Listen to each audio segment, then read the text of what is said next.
మనకంతున్న breaking news చూస్తాం. మరొకసారి కేసీఆర్‌కి నోటీసులు ఇవ్వనుంది రాష్ట్ర ప్రభుత్వం. అలాగే సిట్.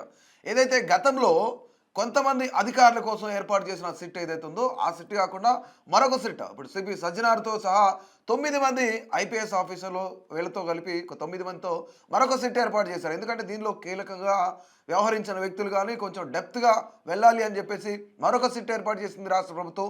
అయితే ఇక్కడ హరీష్ రావుకి కూడా కేసీఆర్‌తో పాటు హరీష్ రావుకి కూడా నోటీసులు ఇచ్చే అవకాశం కనిపిస్తా ఉంది.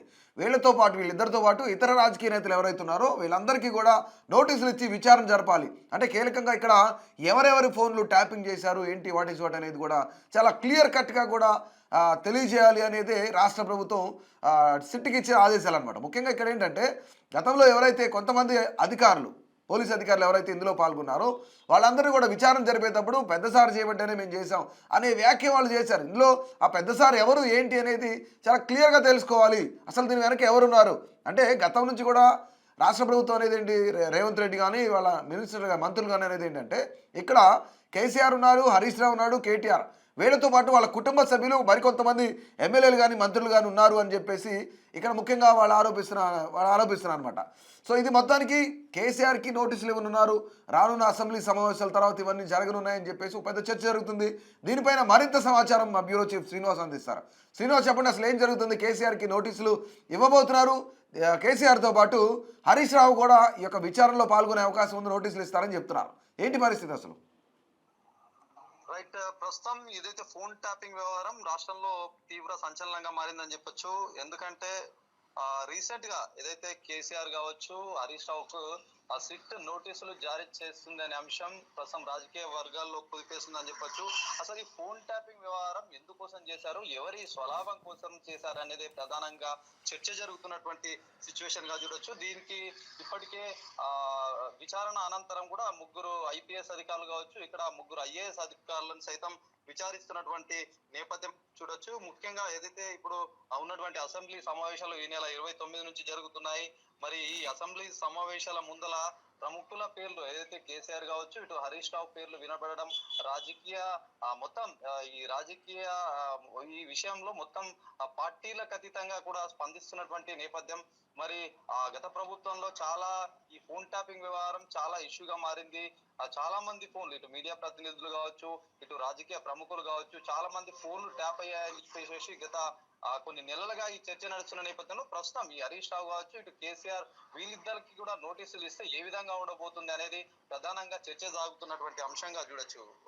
రైట్. అంటే నిన్న కేసీఆర్ మాట్లాడిన విధానం అంటే తోలు తీస్తామనో లేదంటే కిందకి మీద మాట్లాడితే ఊరుకోనో, ఇప్పటి వరకు ఓపిక పట్టాం రాష్ట్ర ప్రభుత్వాన్ని, ఇక నుంచి ఓపిక పట్టాం, ఒక పెద్ద ఉద్యమాల మరో ఉద్యమంలాగా మేము వస్తామని చెప్పేసి కేసీఆర్ నిన్న మాట్లాడారు.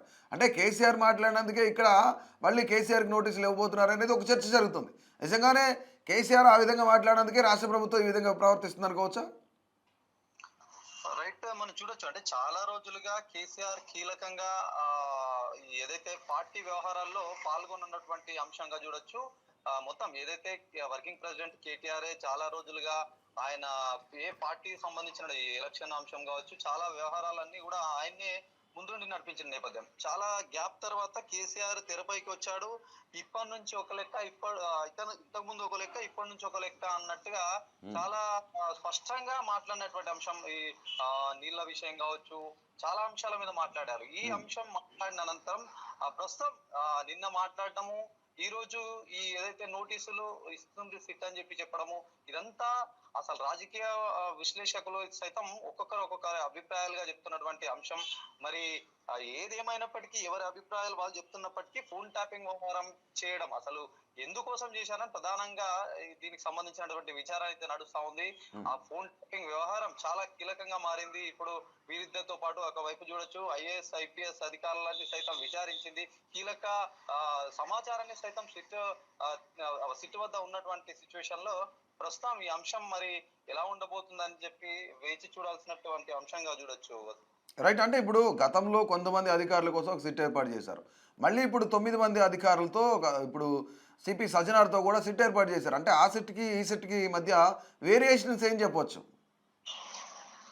మొత్తానికి ఏదేమైనప్పటికీ పారదర్శకంగా అసలు ఏం జరిగింది ఈ అంశంలో, ఎవరెవరి ఫోన్లు ట్యాపింగ్ చేశారు, ఎవరి కోసం చేశారు అనేది ప్రధానంగా ఉద్దేశంగా చూడొచ్చు. కాకపోతే అధికారులు ఇందులో మారినటువంటి సిచ్యువేషన్ లో విచారణ పారదర్శకంగా జరగాలి, మరింత సమాచారం రాబట్టాలి అనే ఉద్దేశపూర్వకంగా చేయొచ్చు. ఎందుకంటే గత 2 సంవత్సరాల పాలనలో సైతం చాలా విమర్శలు సంధించింది బీఆర్ఎస్ ప్రభుత్వం. మొన్నటికి మొన్న కేటీఆర్ మాట్లాడడం కావచ్చు, నిన్న కేసీఆర్ మాట్లాడడం కావచ్చు, ఇవన్నీ కూడా అధికారంలో ఉన్న పార్టీ ఇవన్నీ చూసి మరి ఇంకా పారదర్శకంగా చేయాలి, దీంట్లో ఉన్న వ్యక్తులు, కీలకంగా ఉన్నటువంటి వ్యక్తులు ఎవరైతే ఉన్నారో వాళ్ళ పైన విచారణ సాగిస్తే మరిన్ని విషయాలు బయటపడతాయనే ఉద్దేశంలో కీలకంగా ఒక కమిటీ ఇప్పుడు కొత్తగా ఈ కమిటీ మరింత లోతుగా విచారణ చేసే అంశంగా చూడొచ్చు. మరి right right, thank you Srinivas. Right, ఇక మొత్తానికి ఫోన్ ట్యాపింగ్ కేసులో కేసీఆర్తో పాటు మాజీ ముఖ్యమంత్రి కేసీఆర్తో పాటు హరీష్ రావుకి మరికొంతమంది రాజకీయ నాయకులు ఎవరైతే ఉన్నారో వాళ్ళకు కూడా సిట్ నోటీసులు ఇచ్చే అవకాశం ఉంది. ఇది కూడా అసెంబ్లీ సెషన్స్ అయిపోయిన తర్వాత వీళ్ళందరికీ నోటీసులు వెళ్తాయనేది ఒక చర్చ జరుగుతుంది ఇక్కడ.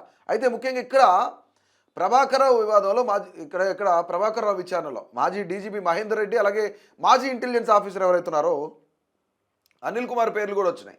అయితే దీంతో పాటు ఇప్పటికే మహేందర్ రెడ్డి స్టేట్మెంట్ కూడా నమోదు చేశారు. వీళ్ళ స్టేట్మెంట్స్లో ప్రతి ఒక్కళ్ళు కూడా పెద్ద సారు మరికొంతమంది ఉన్నారు, మా పైన అధికారులు చెప్తే చేసాం, మా పై ఆఫీసర్లు చెప్తే చేసాం, లేదంటే పైన రాజకీయ నాయకులు చెప్తే చేసాం, వాళ్ళేమో పెద్దసారు చెప్తే చేసాం అనేది మాట కంటిన్యూగా వాడుతూ ఉన్నారు.